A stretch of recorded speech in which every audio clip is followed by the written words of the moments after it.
हमारी मांग तो सरकार से है, कोई व्यक्ति विशेष या पार्टी विशेष से नहीं है। और ख़ास करके जो सरकार ने की, उस समय की सरकार भी नीतीश जी की थी, समर्थन में लालू प्रसाद थे। तो लालू प्रसाद यादव के खिलाफ आप लड़ाई लड़ेंगे? लाठी नहीं, गोली भी चल जाए तो उसके लिए हम और हमारे लोग तैयार हैं। अब आर पार की लड़ाई को हम लोगों ने तिथि मुकर्रर कर दी है। तो अगर लालू प्रसाद जी को हमारे आवाज़ के साथ होते तो फिर हमें निकालने की कहाँ ज़रूरत आती। तो नीतीश कुमार जी के और तेजस्वी जी की सरकार थी उस समय एक झटके में इस आरक्षण को अर्थहीन बना दिया गया। आप जिस पार्टी से थे उस पार्टी में तो लोग कहते हैं, भगवान मानता है लोग, और कहता है कि अति पिछड़ों के नेता हैं वो। आपको क्यों साइड कर दिया गया? अति पिछड़ों के तो नेता आप भी थे। नमस्कार, आप सच टॉक देख रहे हैं और मैं आपके साथ आशुतोष उपाध्याय। राजद कोटे से एमएलसी रामबली चंद्रवंशी जी हमारे साथ उपस्थित हैं, जो एमएलसी थे अब हैं नहीं। इनकी सदस्यता जो है वो रद्द कर दी गई है। क्यों सदस्यता रद्द कर दी गई? देखिए, सदस्यता रद्द करने का मेरा कसूर इतना ही था कि मैं लगभग 110 जातियां हैं जिसको जननायक कर्पूरी ठाकुर की देन है, मूल अति पिछड़ा के रूप में हम लोग जानते हैं। उसको अचानक बाबू नीतीश कुमार जी के और तेजस्वी जी की सरकार थी उस समय एक झटके में इस आरक्षण को अर्थहीन बना दिया गया। मतलब कर्पूरी ठाकुर के जो अति पिछड़े लोग थे उनकी आरक्षण ध्वस्त कर दी गई।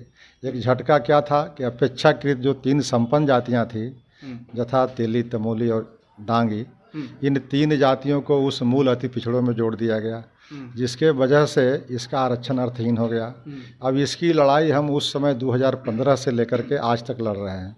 अब इसकी लड़ाई के क्रम में हमने इसको पटना उच्च न्यायालय में ले गए। उसके बाद हम लोग सर्वोच्च न्यायालय में मामला दायर किए, वहाँ भी लंबित है। उससे भी बात नहीं बनी तो हमें रोड पर और सदन में भी इस बात को रखा, और उसी के तहत जननायक कर्पूरी ठाकुर के जो जन्मस्थली है कर्पूरी ग्राम समस्तीपुर में, वहाँ से पद यात्रा स्टार्ट किया। लगभग 110 किलोमीटर की यात्रा प्रारंभ करके हम लोग पटना में पैर में छाला पड़वा करके पटना पहुँचे। आप जिस पार्टी से थे उस पार्टी में तो लोग कहते हैं, भगवान मानता है लोग, और कहता है कि अति पिछड़ों के नेता हैं वो। आपको क्यों साइड कर दिया गया? अति पिछड़ों के तो नेता आप भी थे। अति पिछड़ों के नेता अगर सचमुच में होते तो यह डिसीजन जो लिए इससे कितनी हानि अति पिछड़ों को हो रही है। पार्टी विरोध में आप काम कर रहे थे, ऐसा भी लोग नहीं, पार्टी विरोध का तो इससे मतलब ही नहीं है। पार्टी विरोध का मतलब हम पार्टी छोड़ दिए होते, पार्टी के व्हिप का उल्लंघन किए होते, पार्टी के खिलाफ कोई दल में चले गए होते, तब उस तरह की बात होती पार्टी विरोधी। अब हमारा जो दल है राष्ट्रीय जनता दल, मैं तो ये समझता था कि यह दल की नीतियां जो है जननायक कर्पूरी ठाकुर, अंबेडकर और लोहिया के सिद्धांतों पर आधारित है। लेकिन लोहिया, कर्पूरी और जयप्रकाश के सिद्धांतों पर आधारित रहने वाली पार्टियां अगर जो समाज के अंतिम पौधान पर रहे लोग हैं, जो 110 जातियों की जो बात मैं कर रहा हूँ, 110 जातियों को मुख्य धारा में लाने का प्रयास करना चाहिए। क्योंकि मैं उसी समाज से आता हूँ, इसलिए उसके दर्द को नज़दीक से समझता हूँ। लेकिन 110 जातियों को उपेक्षित कर दिया गया, उसके आरक्षण को ध्वस्त कर दिया गया इन लोगों के द्वारा। किन लोगों के द्वारा? वही लालू प्रसाद और नीतीश कुमार जी के द्वारा। अच्छा। इसीलिए मुझे आक्रोश का झेलना पड़ा, और इन लोगों को लगा कि मैं जो कह रहा हूँ वो करे। लेकिन एक तरफ मैं अपनी ज़मीर के आधार पर उन जातियों का आवाज़ बुलंद करना चाहता था, और एक तरफ पार्टी के सुप्रीमो की बात माननी थी। तब इसमें 2 में से मुझे एक निर्णय करना पड़ा कि नहीं, मैं 110 जातियों की समाज की बात करूँगा। और 110 जातियों की समाज की लड़ाई लड़ने में अगर मुझे एक बार नहीं बल्कि अगर दर्जनों बार भी सदस्यता गंवानी पड़े, इसका मुझे मलाल नहीं, अफसोस नहीं है। बस उन जातियों का आवाज़ बुलंद करना चाहता था, और एक तरफ पार्टी के सुप्रीमो की बात माननी थी। तब इसमें 2 में से मुझे एक निर्णय करना पड़ा कि नहीं, मैं 110 जातियों की समाज की बात करूँगा। और 110 जातियों की समाज की लड़ाई लड़ने में अगर मुझे एक बार नहीं बल्कि अगर दर्जनों बार भी सदस्यता गंवानी पड़े, इसका मुझे मलाल नहीं, अफसोस नहीं है। बल्कि उन लोगों को यह समझ थी कि रामबली जी के सदस्यता समाप्त कर देंगे तो यह आंदोलन बंद हो जाएगा। लेकिन यह आंदोलन बंद नहीं होगा, बल्कि और मुखर होगा, और हम और इसको चौगुना उत्साह से आगामी जो 28 फरवरी है 2024 को पटना के गांधी मैदान से बिहार विधानसभा का घेराव करने का हम लोगों ने कहा। बिहार विधानसभा का घेराव करिएगा, लाठी बरस जाता है। घेराव करने पे। लाठी नहीं गोली भी चल जाए तो उसके लिए हम और हमारे लोग तैयार हैं। अब आर पार की लड़ाई को हम लोगों ने तिथि मुकर्रर कर दी है और उस तिथि को हम लोग पूरे बिहार के कोने से लाखों लोग जुटेंगे और गांधी मैदान से विधानसभा तक जाएंगे और इस सारे कैजुअलिटी की जिम्मेवारी उस सरकार को होगी जिस सरकार के खिलाफ हम बार बार ये कर रहे हैं लड़ाई। एनडीए की सरकार आ गई है। अब देखिए सरकार चाहे एनडीए की हो या फिर वो यूपीए की हो, लेकिन हमें जो यही नीतीश कुमार जी उस समय भी ड्राइविंग सीट पर बैठे हुए थे, आज भी वही नीतीश कुमार जी ड्राइविंग सीट पर बैठे हुए हैं। तो हमारी मांग तो सरकार से है, कोई व्यक्ति विशेष या पार्टी विशेष से नहीं है।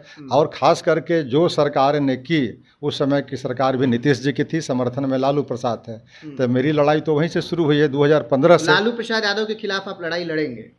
लालू प्रसाद यादव हों या अभी हमको हटाया किसने? हाँ, हमको हटाया लालू प्रसाद जी ने। तो लालू प्रसाद जी ने हटाया क्यों? कि मैं 110 जातियों की वकालत कर रहा हूँ, मुखालफत कर रहा हूँ, उसकी लड़ाई की उसकी आवाज़ बन रहा हूँ। तो अगर लालू प्रसाद जी को हमारे आवाज़ के साथ होते तो फिर हमें निकालने की कहाँ ज़रूरत आती। भाजपा में शामिल होंगे आप? अगर मेरे लिए अभी किसी पार्टी में शामिल होना प्राथमिकता में नहीं है। मैं जिस लड़ाई को लड़ रहा था उस लड़ाई को अंतिम परिणति तक ले जाना मेरी प्राथमिकता में है। उसके बाद फिर अन्य साथियों से राय लेकर के जैसा होगा वैसा करेंगे। अभी मेरी लड़ाई जो है उसको और मुखर बनाना है और उसकी जो एक तरह से आरक्षण छीन गई है उस आरक्षण को पुनः वापस कराना है, यही मेरी प्राथमिकता में। एक अंतिम सवाल, कहा जाता है कि लालू प्रसाद यादव और तेजस्वी यादव यानी कि कुल राजद परिवार जो है वो महानायक है अति पिछड़ा समाज के लिए। आपका क्या मानना है इसमें? अब अति पिछड़ा समाज का महानायक होता चाहे बाबू नीतीश कुमार जी या बाबू लालू प्रसाद जी, तो आप जो जातीय आंकड़े अभी आया है तो उसमें सबसे बड़ी आबादी अति पिछड़े वर्ग की दिखाई गई है, लगभग 36.01%। आज 36% के आबादी का आज रिप्रेजेंटेशन राजनीति में क्या है? कुछ नहीं है, नगण्य है। आज मात्र 20 MLA, उनको 90 MLA होना चाहिए था संख्या के मुताबिक, आज 20 MLA है। राज्यसभा में किनकी नुमाइंदगी हो रही है?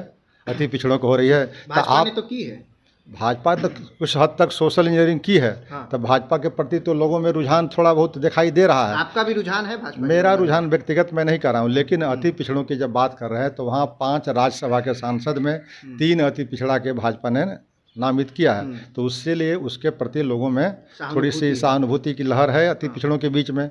लेकिन मैं ये पूछ रहा हूँ कि आपने जब जातीय आंकड़े कराने का काम किया और उसकी वाहवाही भी लेते हैं, तो जातीय आंकड़ा सिर्फ कागज़ का टुकड़ा पुलिंदा बनाने से तो काम नहीं चलेगा। उस दिशा में आपको कार्रवाई करनी चाहिए कि अति पिछड़ों को मुख्य धारा में लाएं, और मुख्य धारा में लाने के बजाय अगर अति पिछड़ा जहां है वहीं रह जाएगा तो फिर कोई मतलब नहीं था। इसलिए यह जाति आंकड़ा आपने जारी किया है और 35 वर्षों से भी लगभग आप ही का राज है और इस राज में भी अति पिछड़ा और अगर हाशिए पर जा रहा है तो इसकी जिम्मेवारी कहीं न कहीं दोनों को लेनी पड़ेगी, और नहीं लेते हैं तो आगे आने वाला चुनाव में खामियाजा भुगतना पड़ेगा। तो चलिए, आगे आने वाले चुनाव में खामियाजा भुगतना पड़ेगा। सबसे बड़ी बात है, राजद कोटे से एमएलसी थे और अब इनकी सदस्यता जो है वो रद्द कर दी गई 10 दिन पहले। और सबसे बड़ी बात है, लोग ये भी कह रहे थे कि पार्टी विरोधी जो गतिविधियां हैं उसमें शामिल थे, ऐसा बाजार में खबर भी चला। लेकिन इनका कहना है कि अति पिछड़ा समाज के लिए हम अंतिम समय तक लड़ते रहेंगे और 28 तारीख को एक बड़ा कार्यक्रम गांधी मैदान में होने जा रहा है और विधानसभा का घेराव जो है